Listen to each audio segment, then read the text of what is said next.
What's up everyone? Today I'm going to be showing you how to replace a power window regulator on your NB or NA Miata.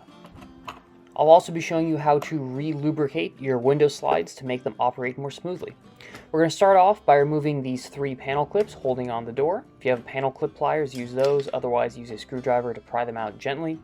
And then you're going to remove the Phillips head screw that is holding in the door handle cover. Remove this little piece of felt, and there's another screw underneath. Pop out the door handle cover by opening the door handle and then sliding it off. You're then going to remove the door card by gently prying up on the bottom here. There's a few clips, so kind of just work your way around the door gently, and then you're going to lift up. Be careful because there is a connector to the door tweeter, as you can see here in the bottom right. You're going to have to disconnect that. I like to use a pick or flathead screwdriver to kind of pry it out and then pull it out. And here is the location of that.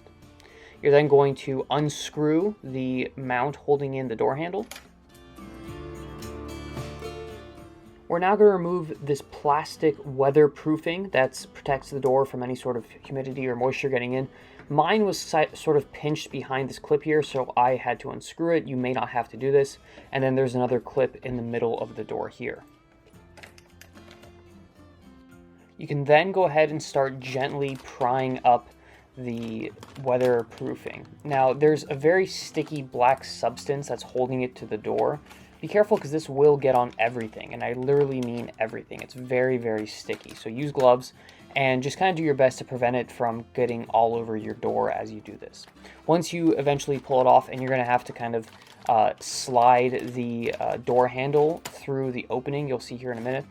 Once you get it off, then go ahead and just set it aside with the sticky stuff facing up so that you can reuse it afterwards. It'll still be sticky enough, as long as you haven't done this too many times, in order to reuse.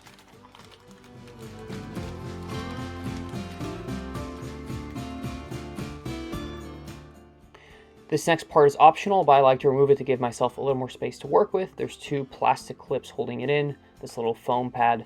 Just go ahead and remove those and pop it out.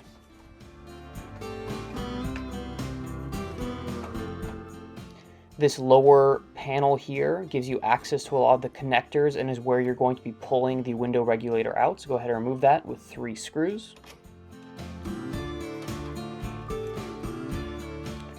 There are 2 limiters that prevent the window from going too far up. You're going to have to remove those. There's 2 10mm bolts you're going to undo, and then kind of slide your hand behind them and lift it up like this.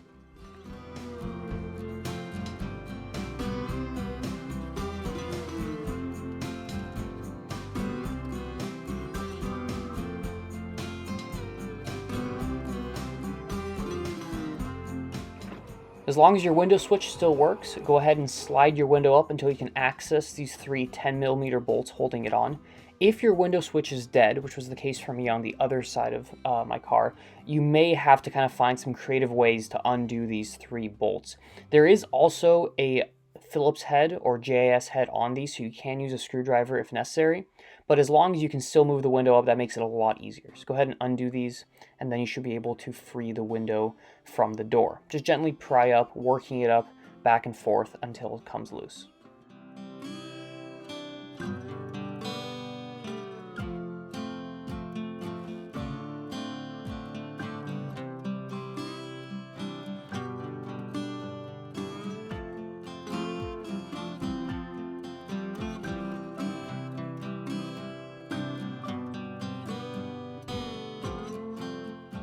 Next, we're going to remove the outermost window track. It's held on by 2 12mm nuts, one on the top and one underneath the door. Go ahead and remove those, and then you can slide the outer window track out. As you can see here, the grease inside my window track is really rather old and gross, so I'm going to go ahead and clean that out and apply some new grease later on. I use some brake cleaner and then a paper towel to wipe it out. And then I like to use a screwdriver to kind of be able to get into the sides or the corners of the window track as well, because that's where the window bushing is going to ride. So here I'm showing that.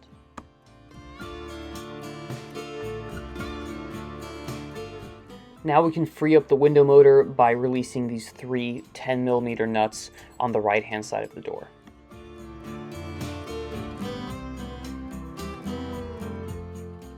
The second window track is attached to the window regulator, and it's held on by 4 12mm nuts. So go ahead and remove those. There's 2 at the top of the door and 2 underneath the door.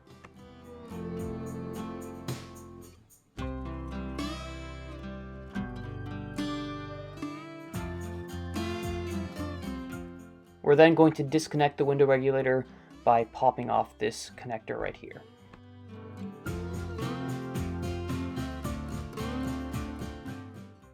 Now the hardest part of this process is removing the window motor from the door.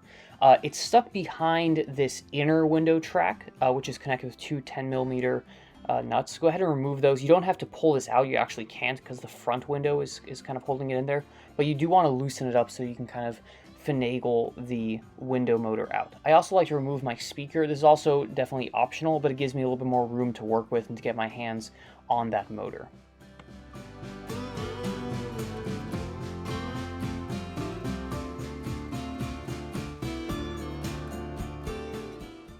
If you're lucky like me, you'll find a nice old rusty razor blade left in here from the previous owner. Not sure why that's there. And then I'm also going to find some really old dried up grease. To kind of give you an idea of how bad the grease was, this is kind of what we're working with. Now we have to disconnect a bunch of electrical connectors from the door. This is really rather tedious, and also it's really important that you take a lot of pictures of where everything is set up so you can put it back the same way before. Take a bunch of pictures, different angles, kind of highlight the different wires, where they go, where they clip into, because it's going to be really difficult to put it back the way it is if you don't do that. So make sure you are nice and organized before you start this process. Now we can finally remove our window regulator. The first thing you need to do is to free up the motor from the right side of the door to the middle. As you'll see here, it's actually behind this frontmost or innermost window track. So you're going to have to kind of wiggle it around there, through there. You can bend the window track a little bit gently in order to get it out. And then once you do, you should be able to pull the whole window regulator out. If you're replacing this and you know it doesn't work, just cut those cables. It's going to make it way easier. Go ahead and clean up this window track as well using some brake cleaner and a paper towel. You may want to reconnect the window to the switch if it's still working in order to move it up and down to make sure to get all of that old grease out. If you do some research on the forums, you'll find that most people swear by Honda ShinEtsu grease. I looked at some alternatives like Super Lube, but they just seem a little bit too watery or thin compared to the ShinEtsu grease. Now this stuff is really rather expensive. I ended up paying about $26 for this small tube at a local Honda dealer. If you buy it online, you can expect to pay about $18 or $19, which is still a pretty tough pill to swallow for some grease, but it is supposedly the best out there for this particular application. I went ahead and tried it, and I've had no issues with it whatsoever. So you can go ahead and try that. Some people also suggest using just white lithium grease. I haven't personally tried it, but I know some people have used it with success. Go ahead and spread it in, and then you're going to want to also clean off your window bushing. Some people replace these with the Delrin ones that various vendors sell. Mine was in good condition, so I left it, but if you want to replace it, it's a T25 Torx bit. I then gave my window a nice cleaning with some Windex. It was really rather dirty, especially at the bottom. You're going to get this window dirty when you put it back in, but that bottom part is going to be hard to clean later, so just do it now. You can then reinsert your window regulator. I like to start with the window track, slide it in up through this access hole here, and then up to the left. If you're replacing your window regulator, again, this is the time to put in the new one.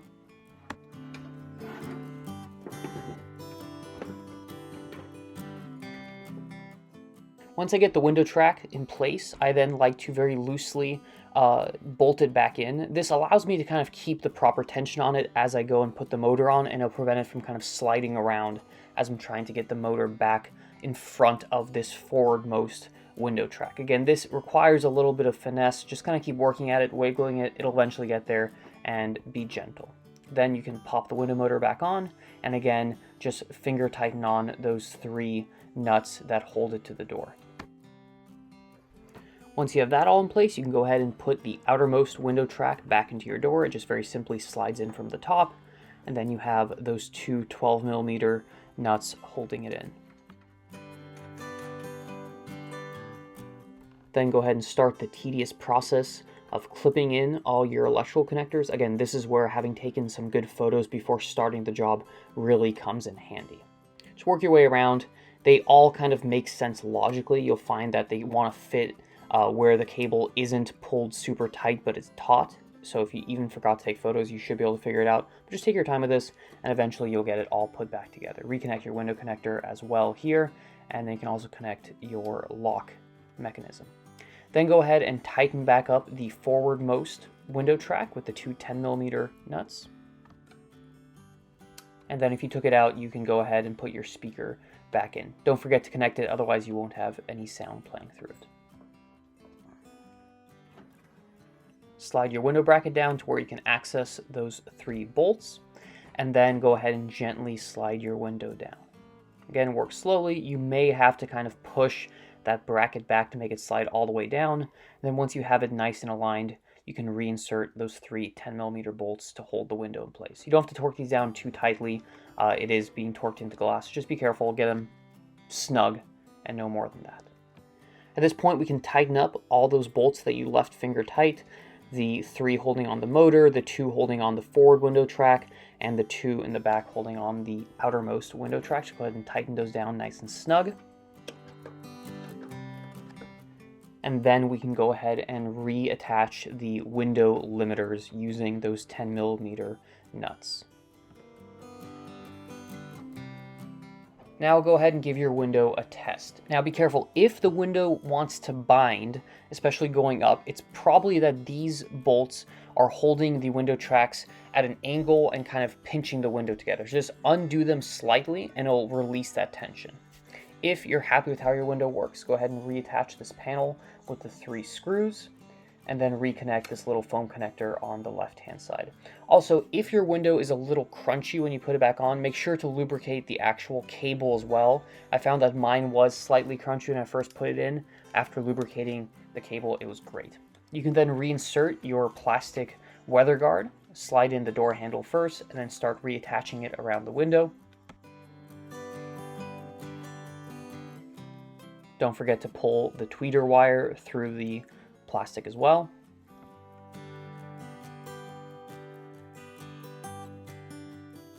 Clip your door handle bracket back into the door and tighten the screw on it.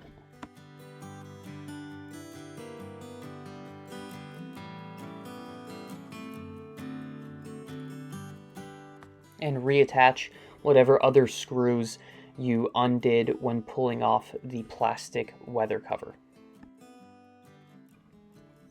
Don't forget to connect your tweeter, and then you can go ahead and place the door card back on the door. There's a little cutout where the innermost window track fits, so just kind of put it on there, start at the top, and then slide it down, and then just kind of hit the clips back onto the door. Don't be too rough with this, but you do need a little bit of force to get them to clip in.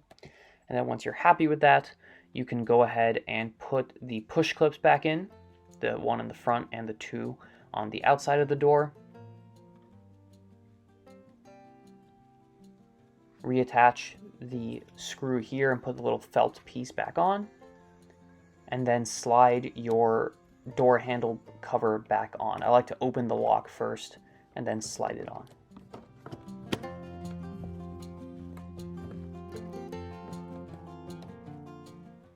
And then screw it back into place. Now we gotta just clean off some goop from our phone and see if our hard work has paid off. And if you would look at that, we've saved about 1 second off both the down and up time by simply re-greasing the window tracks.